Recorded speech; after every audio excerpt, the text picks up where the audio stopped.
Welcome to Energy Things, a podcast about the oil and gas industry's role in the energy future. I'm Tisha Schuller, your host and the CEO of Adamantine Energy. As longtime listeners know, I believe that we are at a time I'm calling the moment. Forces are conspiring to lay bare the myth of a simple and easy energy transition. And I'm talking to guests on the podcast about what the moment means for you, oil and gas industry leaders. I have such a great guest today. I speak with Lorna Luebbe. She's the General Counsel, Senior Vice President, and Chief Sustainability Officer at Puget Sound Energy. So PSE is a gas and electric utility combo in Washington State. And as you'll hear in our conversation, Washington State has very aggressive climate goals. I hope that you will go to energythinks.com or Substack and subscribe to my weekly newsletter. Both of these things are true. That's where I further explore the kinds of conversations we're having here at Energy Thinks. You can also learn more about Lorna in our show notes. Now, there's something you're going to find really particularly interesting today. Lorna raises a factor that her utility has to deal with that eclipses all of the challenges of the energy transition. What do you think it is? You'll have to listen to find out. I hope you enjoy my conversation today with Lorna Luebbe. Lorna Luebbe, welcome. Thank you so much for joining me on the Energy Things podcast. Thanks for having me. I wanted to talk to you because I think your work in sustainability for a utility in Washington State puts you at the crossroads of everything I've been talking and thinking and writing about around the moment. But to set the stage a little bit, I'd love for you to describe what's it like to be General Counsel, Senior Vice President, Chief Sustainability Officer at Puget Sound Energy. Talk a little bit about what your utility does, what kind of competing priorities you have to balance, especially right now. You know, we have just these crazy political pressures, and you have to think about like energy, affordability, reliability, climate action. Tell us more about you and what you do.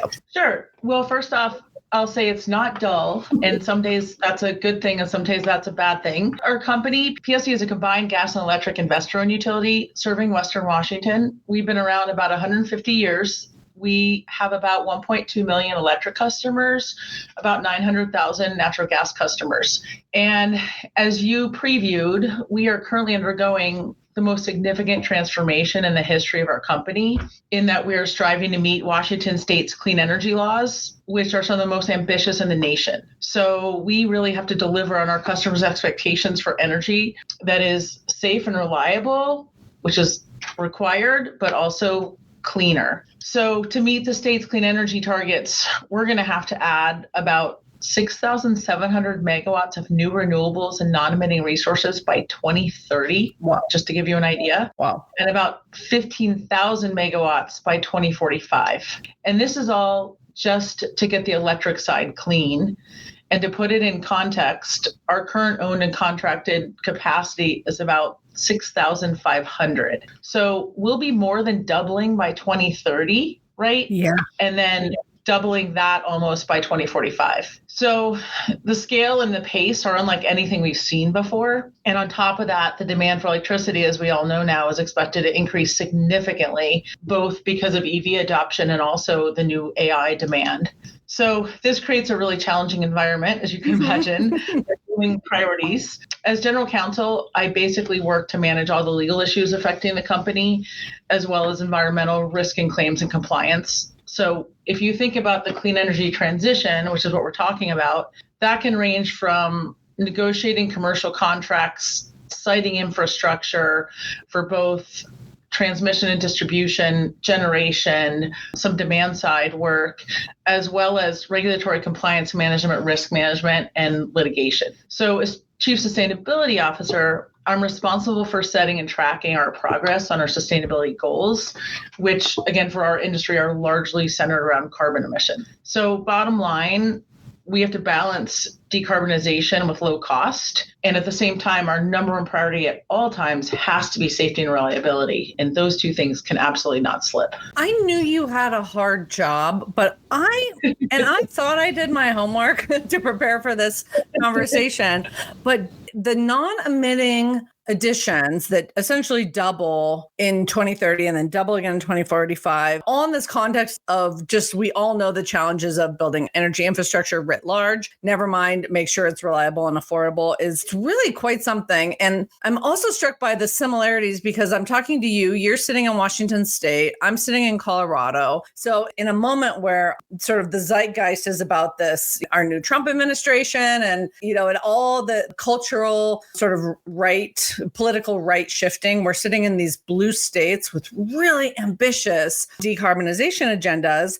And I think it puts the moment in focus. And so I want to get your read on it. So when I talk about the moment, what I'm thinking about is all these forces that are conveying to people who are sincerely interested in addressing climate that this is tough, that this could be harder than they thought. And what I'm curious about, and I have been thinking, okay, political and civic leaders are going to start going, oh, we thought this was going to be easy, but now that we're in the middle of it, it's harder than we thought. And maybe this would create some room for different conversations, maybe about time frame and trade-offs and cost. But I'm not actually entirely sure how this is landing. So I'm curious for your take at where you said, do you see evidence that leaders who are sincerely interested in climate are also beginning to understand about the pace and challenges of the energy transition?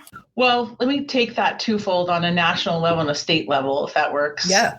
I think on a national level, a few years ago, the sentiment was anything is possible. And I know I personally felt really encouraged about the IRA and the focus on electrifying the transportation sector and thought that could make a huge difference. I think since then, regardless of the election and how things have gone nationally, I think there's been a big reality check because there's been a slower than expected pace of advanced clean technologies, coupled with a completely unprecedented surge in electricity demand that includes AI, of course, and all the data centers we're going to need. So in addition, on a national level, in terms of gas decarb, the costs for electrification are much higher than expected, and alternative fuel development is farther out. So I think on a national level, there is some understanding. In terms of how it's playing out in Washington, we have some of the most ambitious climate policies in the nation, as I talked about earlier. I do see evidence, however, that our voters, who are our customers, are worried about cost. They're also worried about losing natural gas access right now.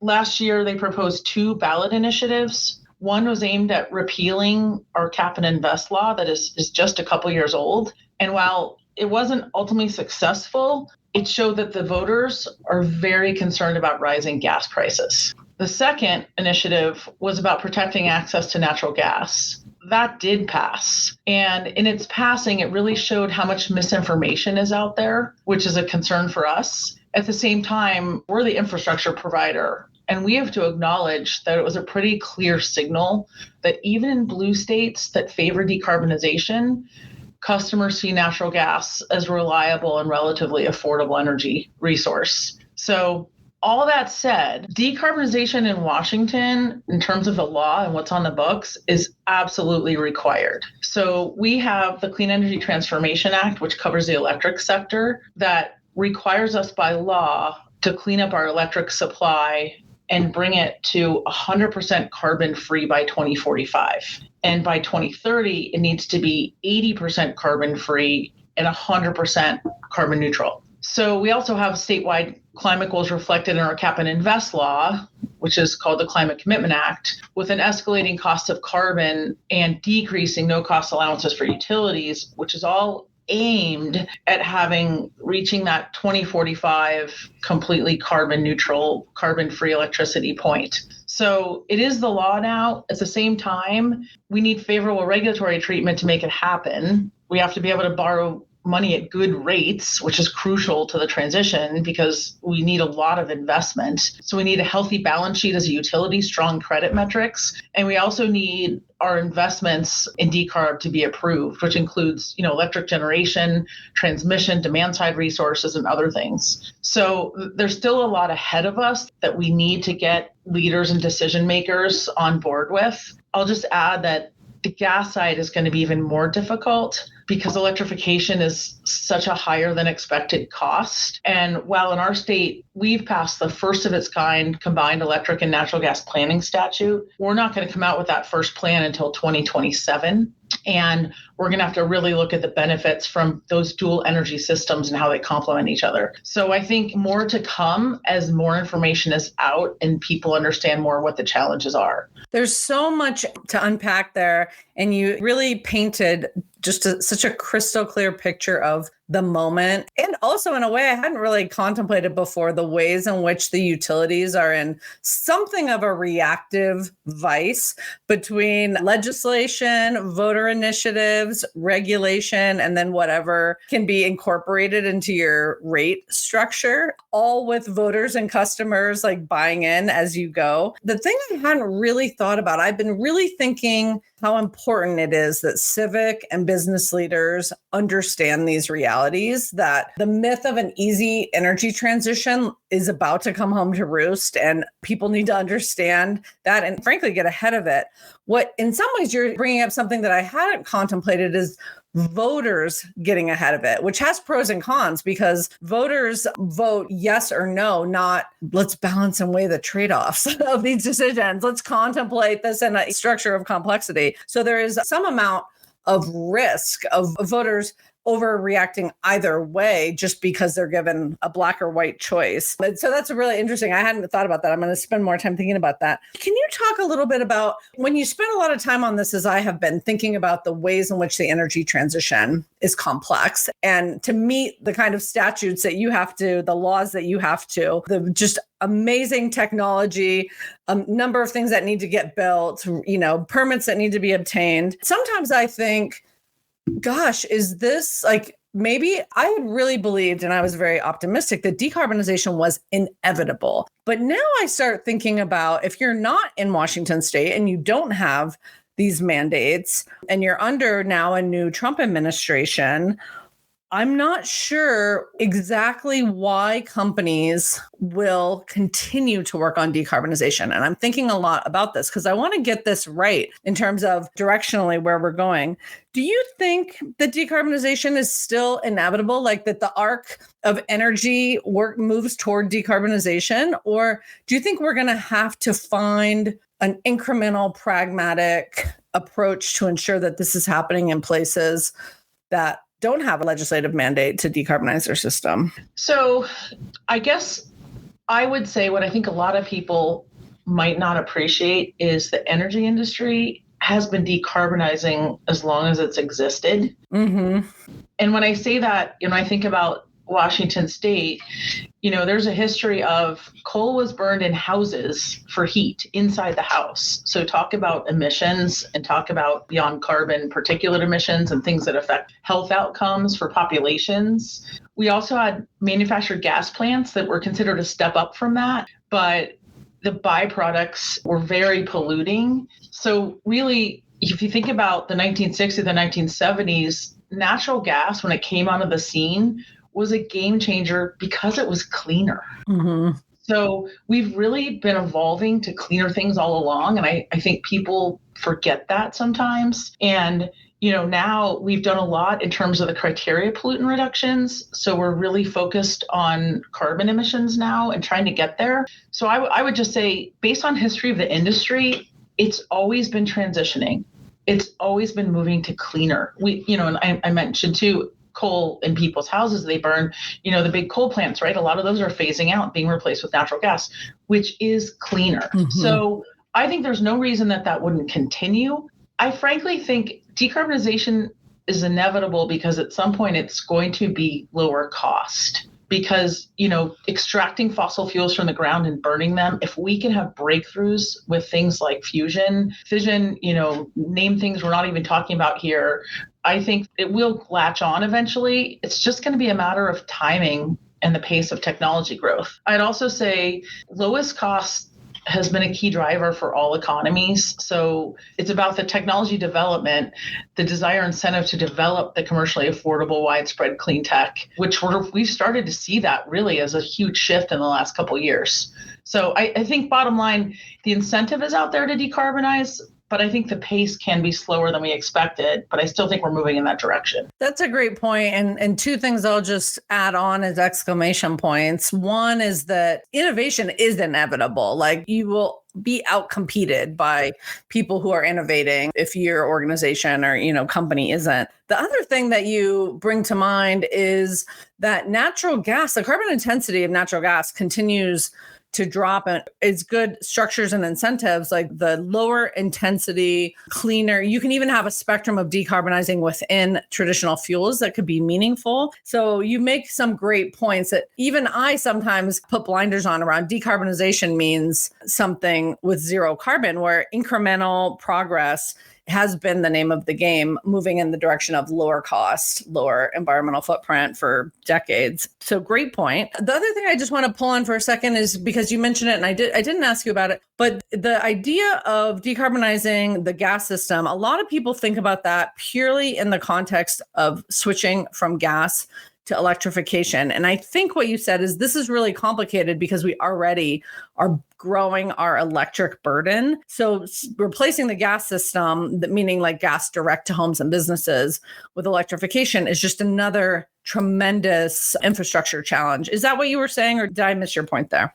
No, you're spot on. And I'll just give, a very PSE specific example. I talked about the megawatts we need to bring on for electric supply. And that is to just clean up our existing electric supply based on our existing demand.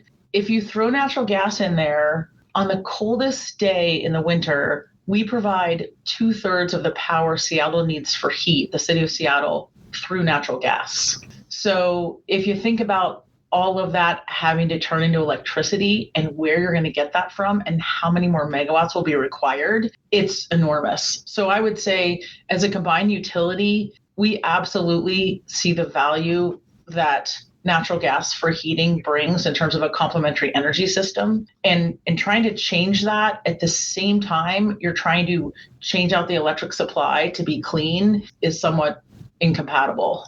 That is such a great point. It's so misunderstood. And this idea of a myth of an easy energy transition, one of the things I think most undervalued is how wildly integrated the gas system is with the electric system and what it would take to somehow replace the gas system with the electric system. These are just overlapping resources that create a kind of redundancy that we just can't replace. It's just such an important point. So thank you for bringing that up. I want to add one more area of complexity, as if your job isn't hard enough. We all were, I think, watching with awe the scale and speed of the Los Angeles fires. And here in my home state of Colorado, we have occasional rolling blackouts in high winds to prevent fires.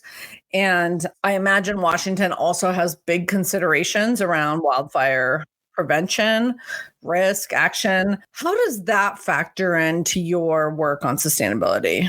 So I'm glad you asked that, because that is single-handedly the biggest game changer to our industry over the last couple of years. It frankly eclipses the entire energy transition if you look at the risk that comes with it. So it is a huge consideration. It's at the forefront of what we think about day by day in terms of getting ready for fire season and being in fire season. And as you said, it's about how you manage the system during fire season, but it's also about all grid hardening required and to prepare for fire season. And that even includes monitoring weather and having resources that traditionally the utility has never had, like meteorologists and cameras and considering fuel sources. So it's absolutely an enormous undertaking, but it's an undertaking we have absolutely no choice on. I mean, the risk in terms of liability risks the survival of utilities. So it's an extremely big issue. And again, I think also, regardless of how much you mitigate the risk and how much work you do and how well you run your system, everybody's facing higher insurance costs and potential downgrades in credit ratings, which then leads to higher borrowing costs. So when insurance companies and credit agencies see things like Los Angeles fires, they think of all the utilities in the West that have wildfire risk areas. And those things are real risks. And that will completely jeopardize, again, the pace and the scale of the transition. Wow, Lorna, that is not the answer I expected, but I am fascinated and just a little bit awestruck by what you just said. So let me see if I can pull the thread and make sure I got it right, because I do want to repeat it for our listeners, because I think this is a savvy audience interested in the complexity of the energy transition, and you're adding in a whole factor. So essentially, like the fire prevention, management, investment, all of those things as a work stream eclipse the challenges of the energy transition, which are just, enormous, because the risk is so great. It affects insurance, it affects cost of borrowing, it affects, I'm sure there's also a voter customer component, right, in terms of that. And that all is in competition with your energy transition investments. So we can't just shake our heads this away or say, well, that doesn't matter because climate is an existential threat. Like, these are essentially completely interwoven, and further just make us have to understand the complexity of our undertaking here and the many, many factors that underpin whether your customers have affordable, reliable power, which is still your primary mandate. Did I get that right, or did I go a little drama queen on you there for a second? No, you absolutely got it right, Tisha. And again, when I talk about risk, it's just about what the consequences would be if we can't mitigate that risk. Yeah, I kind of want to go full drama queen. You are so grounded and calm, and you have such it's like so many these humongous challenges. It is extraordinary. Let me just take this a little bit to ask you a little bit about you, because I feel a little squeezed in my work. I have to have the courage. I think about courage. Like, what is the role of essentially standing up for truth, for integrity, for talking about these things, which means you have to do that both to your essentially politicized right to say, for me, it's like, yeah, everything isn't drill, baby, drill, right? But I also have to stand up to the left and say, everything isn't climate crisis, do it today at any cost, at any consequence. So I have to have a lot of courage to have this sort of middle path. Now, you just have a huge world of stakeholders in your work, and you're also squeezed in these many overlapping pressures. How do you think about the role of courage in the work that you do and the work that your organization has to be successful with? Well, I have maybe a boring answer, which is we are an infrastructure provider, and we're an essential infrastructure provider. So our customers are our bottom line, and listening to them is the most important thing that we need to do. So, in Washington, that means they generally want clean energy, but they also need low cost, reliable energy. And as I said earlier, safety is paramount to everything. So I think in terms of the challenge, right, it is a huge challenge, because as we emphasize clean, we see externalities factored into costs. So costs can be relative, but at the same time, we need to think about our vulnerable customers, a lot of other things. I would say in terms of courage, it's what all our employees have signed up for. They know we're an essential infrastructure provider. So, I think we have a phenomenally dedicated team. I look at the people that work here and think, if customers knew what it takes during a storm to restore power, what it takes on the coldest day to make sure that the gas keeps flowing, the electricity keeps flowing. Honestly, I just think it comes down to the employee base being dedicated to the mission, which is serving our customers. It is interesting. It is easier to have courage when we tie our work to its core mission ultimately. And essentially you're central to the most basic hierarchy of needs, like safety, security, shelter, staying warm. And so I think it makes a lot of sense. It is a way that we can all be consistent in this work to depoliticize some of these conversations by getting back to what do we need to accomplish. And I really like how you invoke the customer at the center of this mission. As a leader, Lorna, you talked about these dedicated employees. I imagine maybe it's similar to oil and gas industry employees, but employees feel the political squeeze out there, right? Everyone's unhappy with, I would imagine, their utility about something. And how do you navigate this world of political polarization to keep your organization and keep your employees motivated? How do you do that? Well, that's a great question. And I never want to assume that we do that perfectly or we're doing that as well as we can. I will say it starts with really great leadership at the top. And I think we have one of the strongest CEOs we've ever had, which is huge, as well as the team around her. I think at the end of the day, though, like everything else, sound bites prevail and legitimate facts and challenges get buried. So our biggest challenge is keeping customers informed of choices and the work needed to keep our infrastructure safe, reliable, and clean, and balance those cost trade-offs. And at the same time, we have to understand that our employee base is overtaxed with more work than they've ever had. And we need to be looking at how we can support them in any which way under extremely challenging circumstances where cost is a huge issue. Yeah, I do want to just give a shout out to all those Puget Sound Energy and other utility workers everywhere. Oh my gosh, we rely on you so heavily, and we appreciate the ways in which you throw yourselves into keeping us all warm and well lit after a storm. So shout out to those employees. Lorna, I want to end with the final question I ask all my guests. What are you most optimistic about? So again, I think I might have boring answers, but I would say the first thing is incrementalism.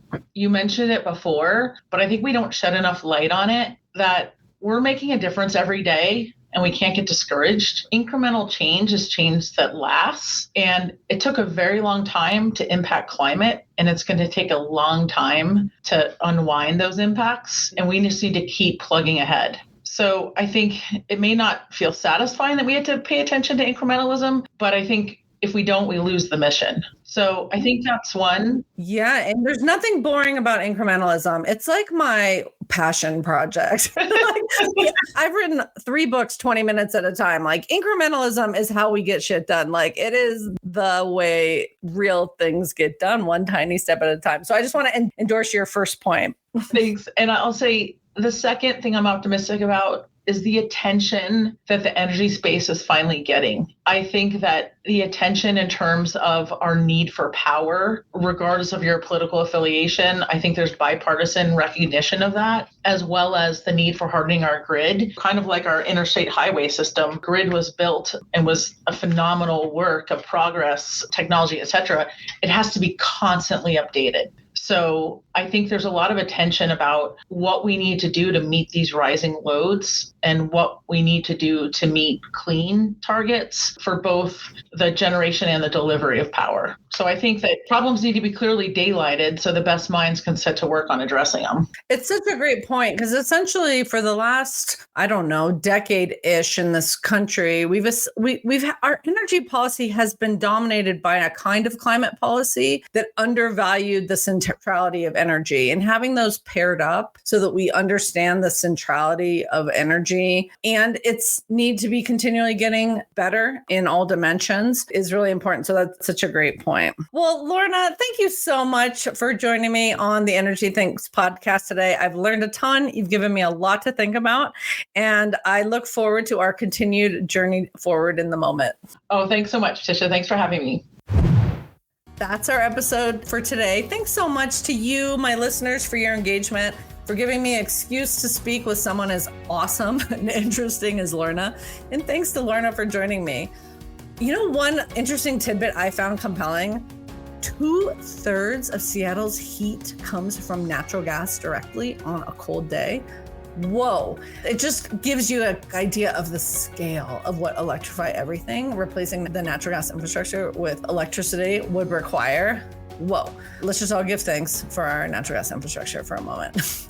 I hope that you will take a moment and wherever you listen, rate Energy Thinks. It helps other listeners find us. If you'd like to know more about our work at Adamantine, I hope you'll visit energythinks.com. And while you're there, please subscribe to my weekly newsletter. Both of these things are true.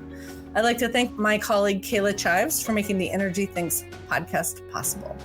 Until next time, I'm Tisha Schuller, wishing you and yours happiness, prosperity, and good health.